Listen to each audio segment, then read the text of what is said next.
عام 2003 لم يخسر الجيش العراقي في حربه فقط، بل خسر العراق جيشه كاملا عندما أصدر الحاكم المدني بول بريمر قرارا بحله وإعادة تشكيله من جديد. ولكن ما هو تاريخ هذا الجيش ولماذا عمد الأمريكيون إلى حله مباشرة؟ عام 1921 تأسست أولى وحدات القوات المسلحة العراقية في بغداد. بدت هذه المنظومة العسكرية تحظى باهتمام واسع، وبرز ذلك من خلال معارك كثيرة بدأت بأحداث مايس عام 1941 عندما قامت القوات البريطانية بعملية إنزال دون موافقة الحكومة العراقية، ثم عام 1948 في فلسطين ضد القوات الإسرائيلية، وكذلك في حرب أكتوبر عام 1973.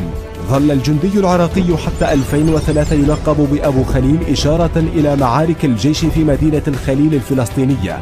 عام 1980 بدأت الحرب العراقية الإيرانية والتي دامت 8 سنوات. بعد انتهاء الحرب تم تصنيف الجيش العراقي في المرتبة الأولى عربيا والخامسة عالميا، ليبلغ ذروة قوته بتعداد وصل إلى 1,000,000 مقاتل. لم يكن يعتمد الجيش على استيراد الأسلحة فقط، إنما أنشأ وحدات كبيرة للتصنيع العسكري لتغذيته بالعتاد. ولكن بعد فرض الحصار الاقتصادي عام 1990 بدأ الجيش بالتدهور تدريجيا، حيث بلغ انخفاض عدد القوات حتى عام 2003 نسبة 40% عما كان عليه.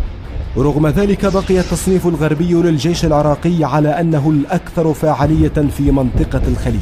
أما بعد 2003 فلقد تغيرت كل تلك الأرقام بشكل كبير، حيث تم تصنيف الجيش العراقي في المرتبة 59 عالميا و8 على مستوى المنطقة، حسب آخر دراسة لمؤسسة جلوبال فاير باور في شهر أبريل من العام 2006.